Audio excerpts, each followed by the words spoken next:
Gracias, Señor, por este tiempo tan lindo. Gracias por el compartir.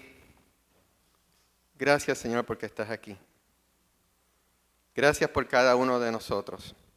Pero más importante, gracias por ti. Gracias porque nos levantamos esta mañana y nos diste el regalo de un día más, de una nueva oportunidad.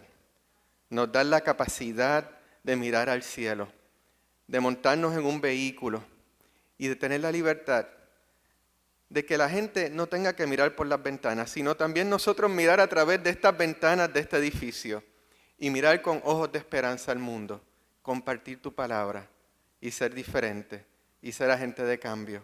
Gracias por eso, Señor.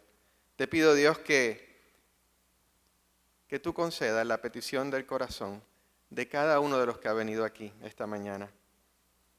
Hazlo tú, Señor. Hazlo tú. En el nombre de Jesús. Amén. Dios les bendiga. Sí, qué lindo, qué privilegio poder estar aquí entre ustedes. Y qué lindo el testimonio de Israel. Me bendijo mucho.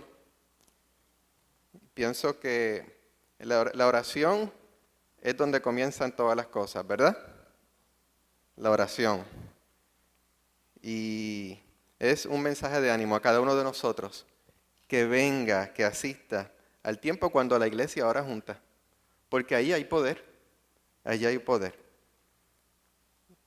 Y pues Dios tiene cosas especiales para cada uno de nosotros. Amén. Amén. Bueno, estamos trabajando en esta serie con Marcos. Y a través de todos estos domingos se han trabajado varios temas. Y nosotros en esta mañana vamos a hablar de dos parábolas muy pequeñas. Dos parábolas que son pequeñitas, pero a la misma vez son grandes. Y yo quise ponerle un título a esta meditación y a este mensaje que se llama así: una pequeña, simple semilla que sembrada, germina, crece y da mucho fruto. Ese es básicamente el mensaje de esta mañana. Una pequeña, simple semilla que sembrada, germina, crece y da mucho fruto. Y eso es lo que yo quisiera comunicar. Que el evangelio es sencillo, pero nosotros lo necesitamos. Que cuando somos sembrados, crecemos. Y que cuando crecemos, damos fruto. Qué lindo, ¿verdad? El mensaje de las buenas nuevas. Muchos de nosotros tuvimos la oportunidad de ser niños y escuchar historias. A mí a veces me contaban historias para dormir. Otros escucharon las historias y los cuentos en la escuela. Y otros sencillamente las leyeron en libros. Y hay una versión famosa de una historia que se llama Jack y las habichuelas mágicas. ¿Verdad? Algunos de nosotros leímos esas historias. Quizás algunos de los niños de hoy día no sepan de qué estoy hablando. Porque la tradición de contar historias se ha acabado para muchas familias. Pero a mí me encantaban las historias. Y esa historia trata de un niño que en medio de una necesidad se va a vender una vaca para buscar comida para la familia. Y hace una transacción con una persona que le promete darles unas habichuelas mágicas. Cuando el joven Jack llega a la casa, la mamá, muy disgustada, le dice: has hecho el peor negocio de toda tu vida. Coge las semillas y las tira por la ventana, para realmente darse cuenta al otro día que esa semilla germinó en una planta gigantesca y cruzó las nubes y las atravesó hacia allá arriba. Y mientras subía y subía y subía, el joven decide subir. Va allá arriba, le roba la fortuna a un gigante, y antes de que el gigante bajara, pica el árbol y se hace la familia muy adinerada y jamás pasan hambre. Y colorín colorado, este cuento se ha acabado.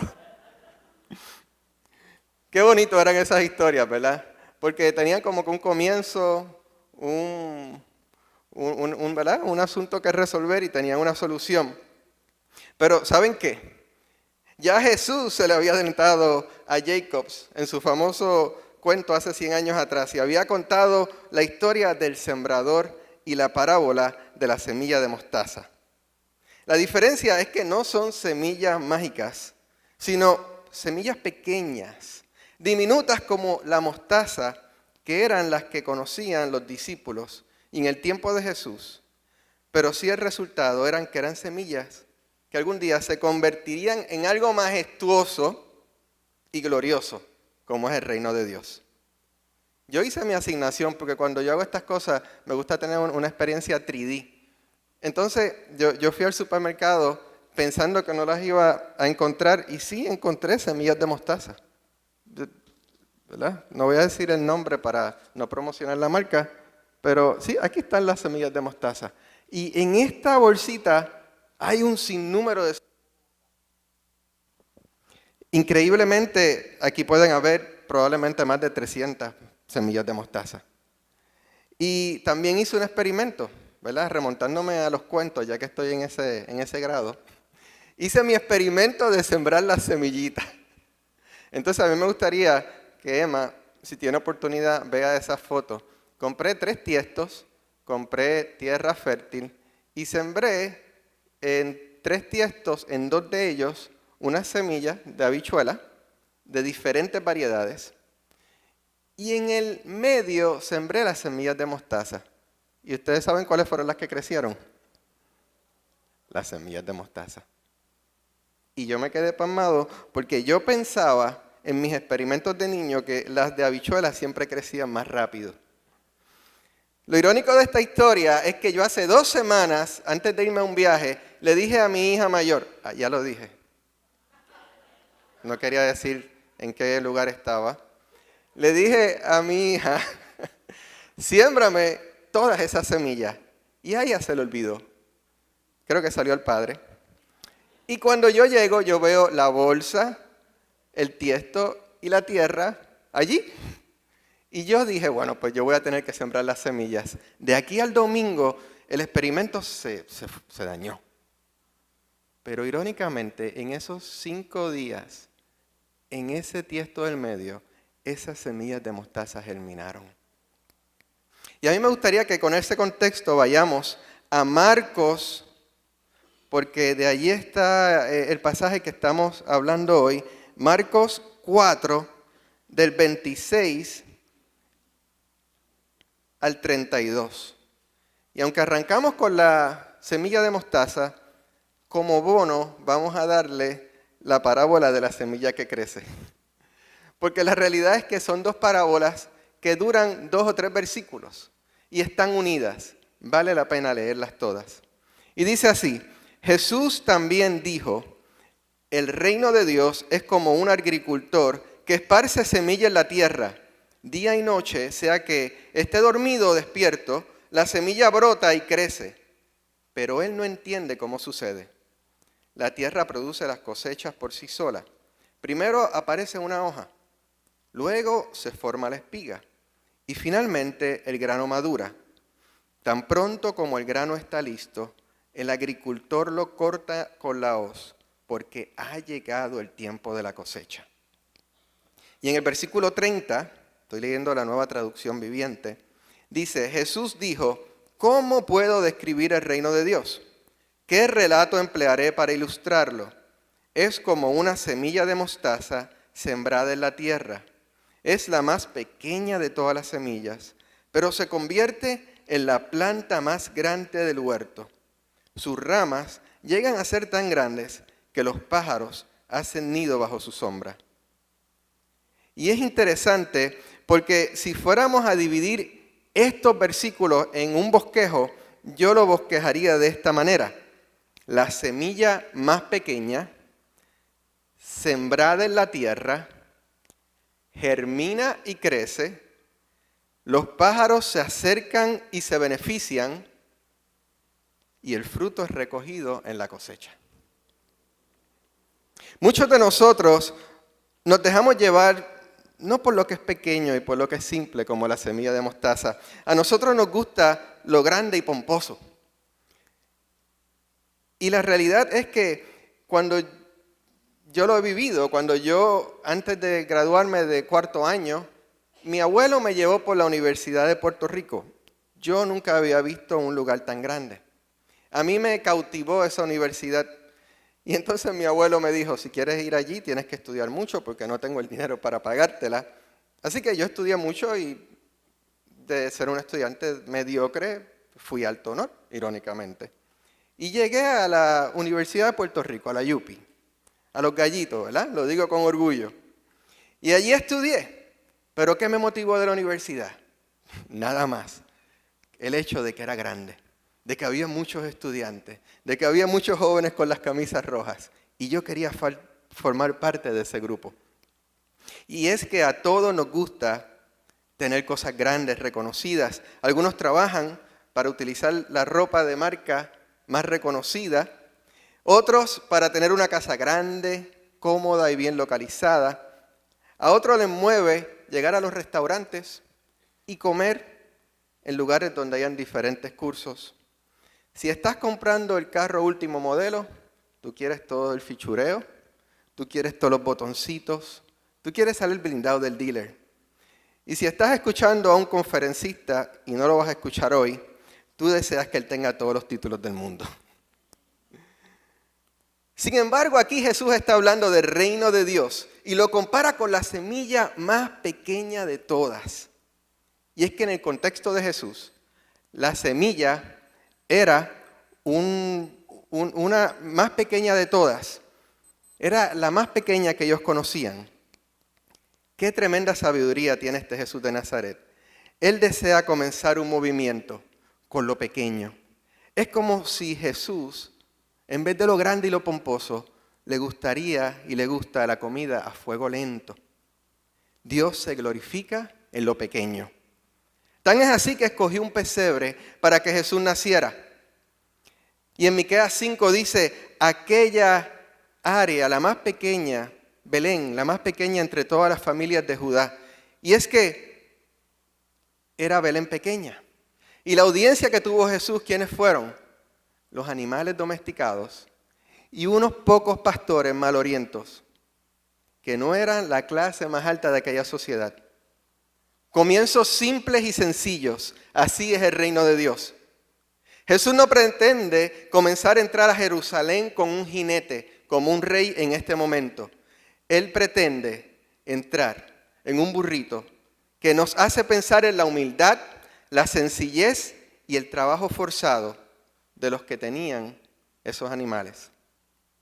Así que en primer lugar, una semilla pequeña y simple, un reino con pequeños comienzos, pero donde se glorifica a Dios. Así hace Dios con nosotros. En estos días estuve viajando con Jonathan, que de paso, Jonathan es excelente compañero de viaje. Lo disfruté. Me estuve riendo desde que entré al avión hasta que salí. Y en un momento dado nos estábamos riendo tanto estábamos en un cuarto de una casa y era la medianoche y nos estábamos riendo como cuando uno va a los campamentos de jóvenes. Entonces yo le decía, vamos a tener que callarnos porque nos van a botar de la casa. Qué tremendo, la pasé muy bien. Y en este viaje hablaron uno de los conferencistas de Gedeón. Y lo interesante de Gedeón es que él está en un país, en su país, en el país del pueblo de Dios, que ha sido cautivo por los enemigos. Y allí, ¿qué ocurre? Gedeón está escondido y se le aparece el ángel del Señor. ¿Y qué le dice? El Señor lo llama y le dice, guerrero valiente, el Señor está contigo.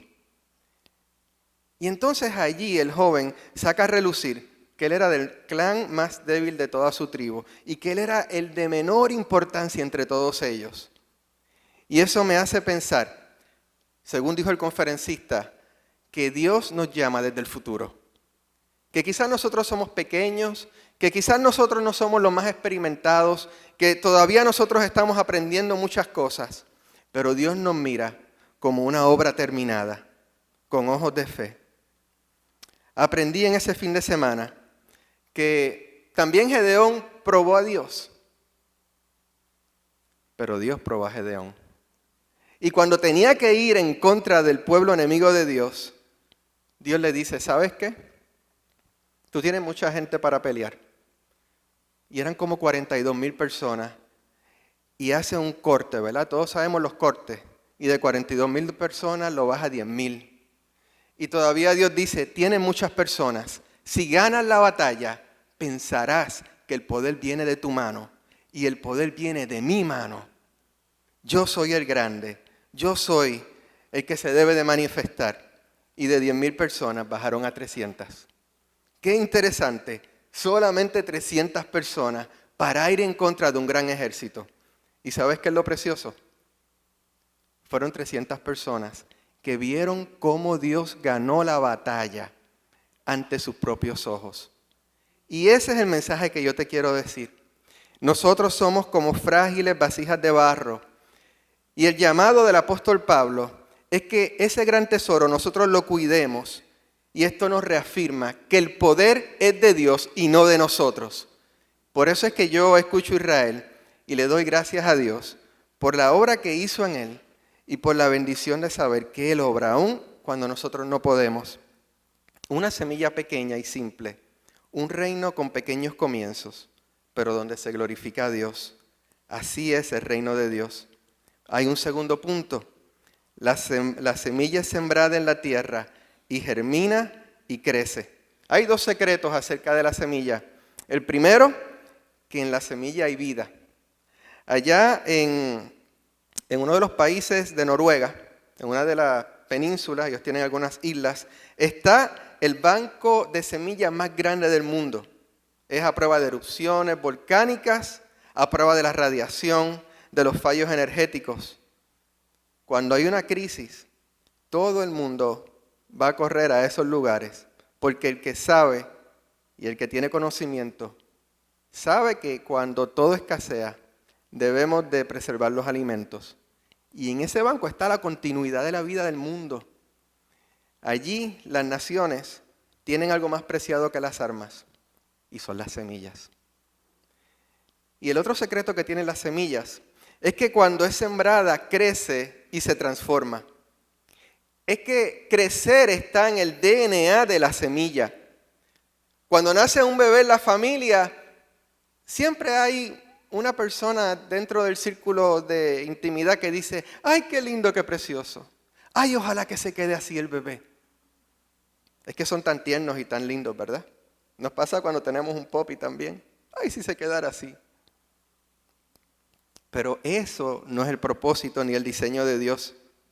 Tú te sentirías muy mal si al cabo de 10, 20, 30 años, ese bebé o ese popi se quedara todo el tiempo haciendo travesuras. ¿A ti te gusta que vengan los primeros 2, los terribles 3, los terribles 4? No voy a seguir con los terribles porque voy a desanimar a Emma, pero sí, Emma, vienen los terribles 5, los terribles 6, los terribles 7. Y yo tengo en casa un terrible 17, un terrible 20, un terrible 21. Pero ¿saben qué? Esos terribles son buenos porque nos demuestran y nos enseñan que se aproxima la madurez. Los terribles lo que significa es que estamos pasando trabajo, que a veces nos cuesta, pero ese es el propósito de Dios, que no nos quedemos como bebés, sino que crezcamos. Pero también hay otro error. Unos quieren que nos quedemos en una etapa inmadura, pero están los que creemos que las cosas deben de ser grandes, rápidas, que el crecimiento sea espontáneo. Y eso también está mal. En el capítulo 3 de Marcos, antes de todas estas parábolas, Jesús dice la Biblia, y me gustaría leerlo casi textualmente, dice, las noticias sobre sus milagros corrían por todas partes y una enorme cantidad de personas llegó a verlo. Entonces Jesús en este tiempo se da cuenta que su fama se está extendiendo ante todo el mundo. Y yo encontré aquí una palabra que me abrió los ojos acerca de Jesús. Porque yo siempre he tenido la visión de Jesús que está amelcochado con todo el mundo, que le gusta y es atractivo y le gusta el contacto. Pero irónicamente, había tanta fama en aquel tiempo que Jesús le dice a los discípulos, prepárame una barquita fuera de la orilla, porque todo el mundo me tiene apretujado. Así literalmente dice. Jesús quería tener una barca para poder llevar la palabra, para que no lo apretujaran. Y un influencer o una persona de mucha estrategia de negocios dirija, ese es el pic. Ahora es que nosotros vamos a conquistar el mundo, porque estamos teniendo mucha acogida por el mensaje. La gente nos está siguiendo. Pero ustedes saben qué, ese no es el plan de Jesús. Jesús desea comenzar de lo pequeño e inmediatamente unos versículos después, Él llama a aquellos íntimos para estar con ellos. Y no solo para estar con ellos, para establecer los primeros 12 apóstoles. Y esto me hace pensar nuevamente que Jesús cocina a fuego lento, que Él desea primero que nosotros entremos con Él a una relación íntima de discipulado antes de las grandes multitudes. Nuestra tarea es sembrar. La tarea de Dios es dar el crecimiento, como habla esta parábola. En estos días, y sigo hablando un poquito del viaje, fue precioso porque hacía tiempo yo no veía a Iván Martí y a Lisi juntos trabajando. Y estuvimos en una conferencia y luego de la conferencia tuve la oportunidad de estar en una célula, básicamente una célula que están abriendo allí en su casa. Él hace un festín de comida, son como tiempos en la mesa. Comí el mejor sancocho que he comido en los últimos años. Hacen una comida espectacular.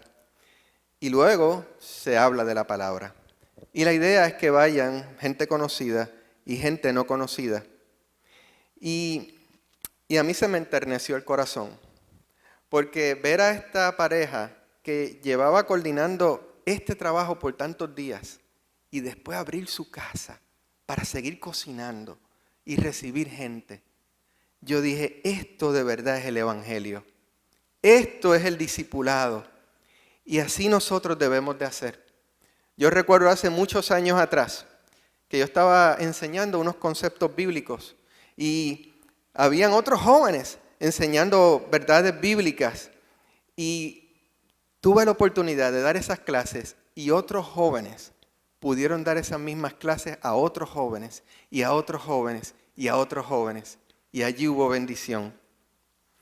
Y uno de los frutos de esas clases, pues hoy nos está visitando precisamente. David y Glenda fueron una de esas parejas especiales y se convirtieron en mi familia. Ellos se convirtieron en los padrinos de mi hija mayor y yo me convertí en el padrino de su hija mayor.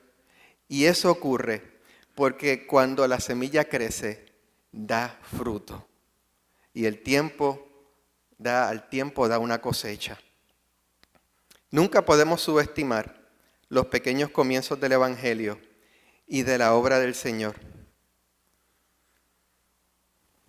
El tercer punto que yo quisiera traer, aparte de que la semilla es pequeña, crece, es que en un momento dado da fruto y el fruto llega a tiempo para la cosecha. Hace muchos años atrás yo estuve en un retiro que se llamaba Esto sí es vida. Y yo meditando ahí atrás, estuvieron hablando de esta persona y yo dije, yo conozco a esa persona. Esa persona fue la que predicó en ese retiro hace 40 años atrás. Esto sí es vida. Yo levanté la mano y entregué mi vida al Señor. Y ustedes saben qué yo hice. Yo dije, yo quiero llamarlo y yo quiero darle las gracias por la semilla que Él depositó en mí. Y yo cogí el teléfono y lo llamé. Y le dije, Benji, te quiero dar las gracias. Porque aquel día tú predicaste y yo realmente entregué mi vida al Señor. Yo puedo decir que ese fue el día que yo conocí al Señor. Le voy a decir un secreto, yo me había hasta bautizado en la iglesia. Pero ese día que Él habló, yo realmente entregué mi vida al Señor. Y yo no sé si ustedes entienden eso. Y Él, con una voz quebrada, después de 40 años, Me dijo, Joseph, ¿who?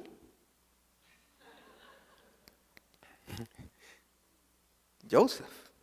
¿Quién es Joseph? Y yo con los guilles de grandeza. Joseph, el flaco, el nieto de Pepita. Amigo de...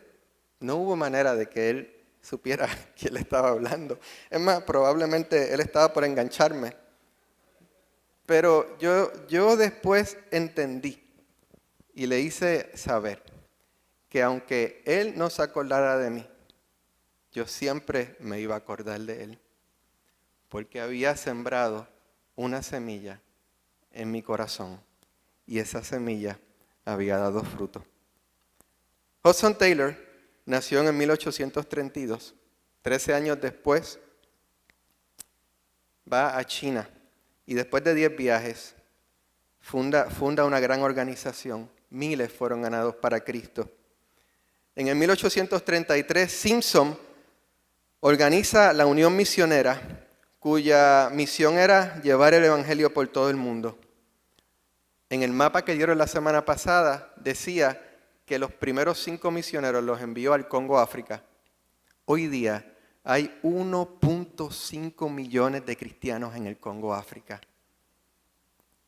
Y es que esa semilla, como dice la parábola del sembrador, cuando crece, los pájaros se acercan.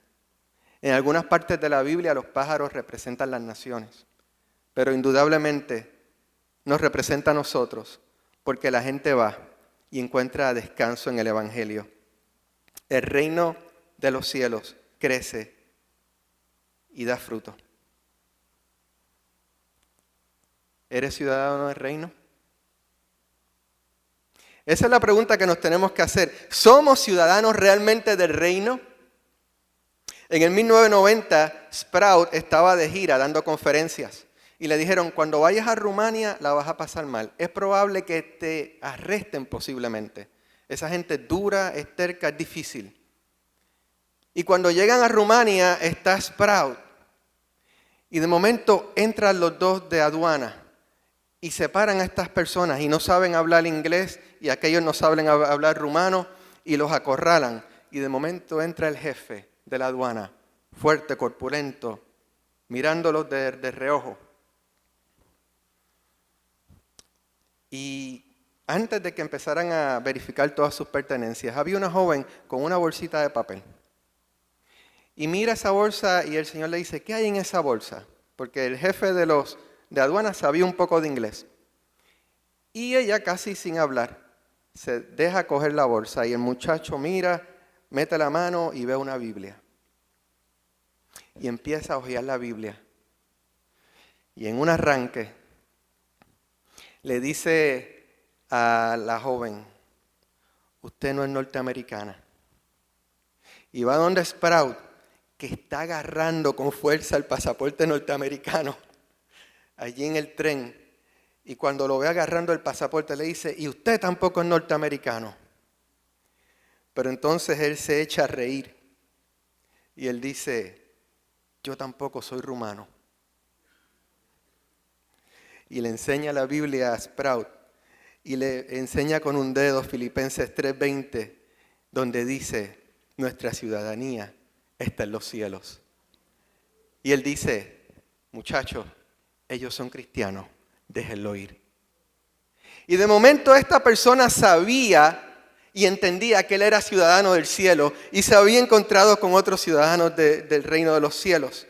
¿Eres tú ciudadano del reino de los cielos?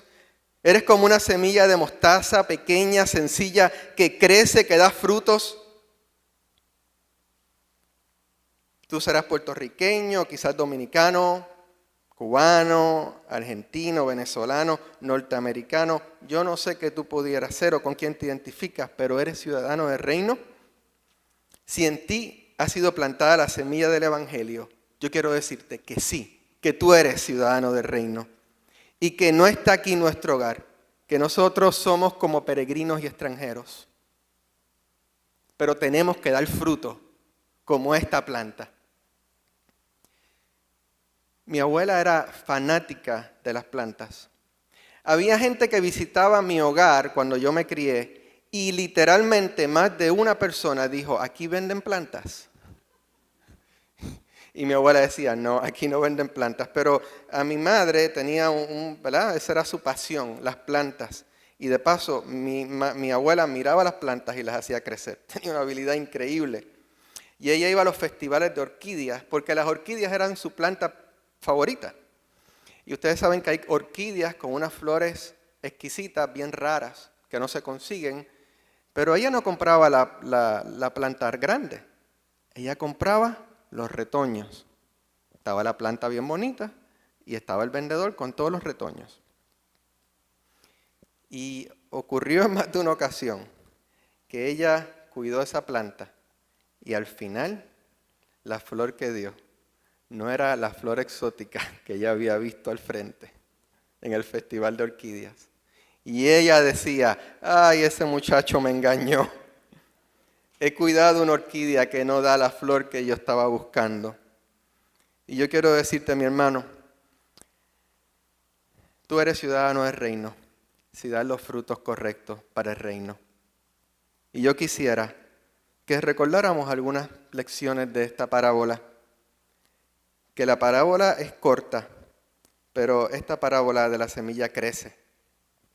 Crece lento, crece rápido, a veces crece animada o desanimada, con o sin fuerza, se cae, pero se levanta, pero crece. ¿Estás creciendo? ¿Estás creciendo en el Señor? ¿Estás más fuerte hoy que hace 10 años atrás? Esa pregunta me la hizo una vez nuestro pastor, me gustaría que a veces me la hiciera porque me hace reflexionar. ¿Cómo está tu vida hoy comparada a la de hace 10 años atrás? En segundo lugar, la parábola es corta, pero la semilla crece porque es sembrada. La semilla no crece en esta bolsita. Hay que ponerla en la tierra. Y si no sabes cómo sembrar, también siembra en otros. Siembra algún detalle, un gesto, una acción, una palabra que acerque a otros al reino de Dios. Y si no sabes dónde comenzar, comienza en tu familia. En Lucas 8:39, el endemoniado le dice a Jesús que ha sido liberado, yo quiero ir contigo. Pero ¿sabes qué? Jesús le dice, no, vete a tu casa y cuéntale a otros las grandes cosas que Dios ha hecho por ti. Hace un mes, Eduardo Matos, nuestro amigo y arquitecto y artista, contó una historia muy linda. Y es que él entra a la universidad y él está colgado. De paso, estoy diciendo esta historia con su autorización. No se asusten. Yo nunca comparto algo si no me autorizan. Y él estaba colgado, a punto de que lo botaran de la universidad. Y él desde que es pequeño admiraba profundamente a su hermano mayor. Y un día están en la iglesia y la tarea es que cada persona tiene que decir algo de una persona. Y se levanta su hermano mayor y dice, yo quiero decir algo, y la dinámica era, tenías que decirlo en 2 palabras. Y el hermano mayor de Eduardo dice, yo quiero reconocer a mi hermano, porque él es una persona sumamente inteligente.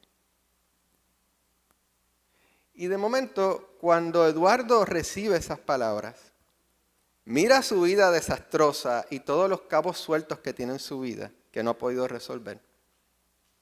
Y esa semilla que es sembrada empieza en esa misma noche a crecer, como dice la parábola. Y en ese semestre empezó a sacar buenas notas y al final se gradúa con honores de la Escuela de Arquitectura de la UPI. Porque ese hombre, ese hermano, su amigo querido del alma, se atrevió a sembrar en él una palabra. Y esa es la otra enseñanza. ¿Cuál va a ser la semilla que sembraremos esta semana en la vida de otros? Una semilla sencilla, una semilla simple, pero que necesita ser sembrada. Y por último, la semilla sembrada germina cuando muere. Y a mí me parece que hay veces que no tenemos el fruto necesario porque no nos atrevemos a morir. Y el llamado que Dios nos está diciendo en esta mañana es, esto es una parábola corta, pero es profunda. Tenemos que sembrar, tenemos que crecer y tenemos que dar fruto. Pero ¿estamos dispuestos a morir? ¿Estamos dispuestos a poner los intereses del reino sobre los de nosotros? ¿Estamos dispuestos a ponernos en la brecha y ser valientes para lo que Dios tiene y lo que Dios quiere? Yo quiero y yo deseo ser de esos sembradores y ser de esas personas que cosechan. Vamos a pedirle a Dios esta mañana, ya tarde, que nos ayude a sembrar en otros y a crecer, porque ese es el propósito de Él. Yo sé que Dios desea algo, y Dios desea que el reino de Dios crezca, pero nosotros podremos extender el reino de Dios a medida que nosotros también muramos, y Él se glorifique en nuestras vidas. A crecer, a sembrar y a cosechar. Oremos. Señor, gracias por este tiempo, Señor. Gracias por la oportunidad que nos das de ver esta parábola quizás con nuevos ojos, de entender que tú tienes para nosotros un proceso que está ese potencial esperando a que nosotros lo rindamos a ti, Señor. Que tú estás esperando que, así como hiciste con tu reino, Dios, que fuiste poco a poco con tus discípulos para que tu palabra eventualmente explotara y llegara a cada uno y llegara a esta isla y nosotros te conociéramos, es lo que tú también tienes para nosotros. Tú deseas que nosotros también muramos, porque me parece que cuando morimos es que realmente tú te glorificas. Como hiciste con Gedeón, le diste una gran enseñanza. Tienes que morir a tu propio yo, a tu confianza. El poder no está en los números, el poder está en el Espíritu. Y yo te pido, Dios, que en esta mañana nosotros salgamos animados, deseosos de plantar una palabra, de plantar un gesto y una acción que acerque a otros a tu reino. De tal manera que muchos más logren ser ciudadanos del reino de Dios. En el nombre de Jesús. Amén. Dios les bendiga.